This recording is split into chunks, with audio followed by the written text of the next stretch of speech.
अस्सलाम वालेकुम की हाल है ठीक हो। Welcome back to my channel Kamar vlog and other brand new video.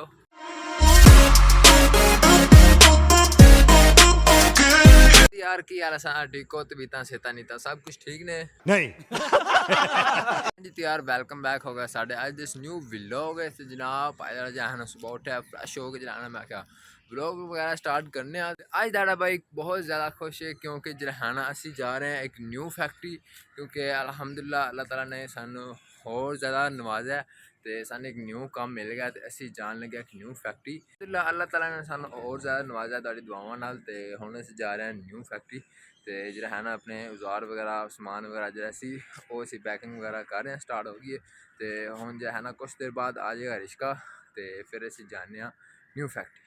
यार साढ़े जो पैकिंग वगैरह हो गई डन, एक कपड़े शपड़े जो हैं अपने बीच भी हो गए done. A few moments later finally साढ़ा ना रिश्के वाला चाचा आ गया और जो है ना समान अस रखन लगे फिर ना चलने सीधा दूसरी फैक्ट्री।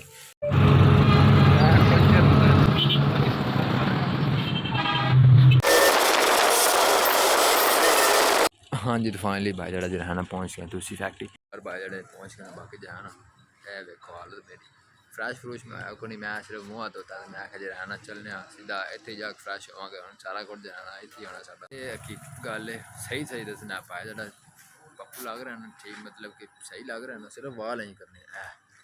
हाँ जी तो फाइनली जनाब असी पहुँच के अंदर थे हम जो है ना चलने अंदर चल के जो है ना दुआ खैर करने फिर इंशाल्लाह जो है ना अपना काम शाम करने start. A few moments later हाँ जी तो यार असी जो है ना अपना ऐसा चलाना काम वगैरह स्टार्ट कर लिया।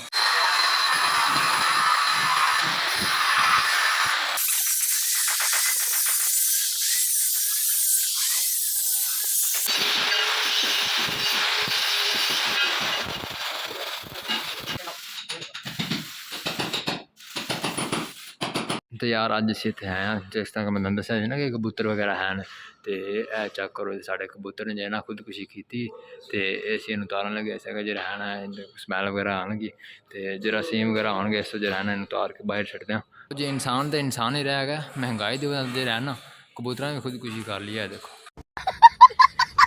हाँ जी तो यार आज के व्लॉग में जो है ना करना इतने एंड क्योंकि जो है ना कम शम हम है फर्स्ट डे तो इस जो है ना कम शम थोड़ा ज़्यादा है जो हमें जो काम शाम लगा ये हालत देखो। जाओ वीडियो लाइक करो चैनल सब्सक्राइब करो बेल आइकन जरूर दबाना ताकि नेक्स्ट आने वाली वीडियो का नोटिफिकेशन दारी तक पहुंच सके। इंशाल्लाह हम मिलेंगे कल नवी सुबह नवे मस्त व्लॉग नाल। ओके टेक केयर अल्लाह हाफिज़ बाय बाय।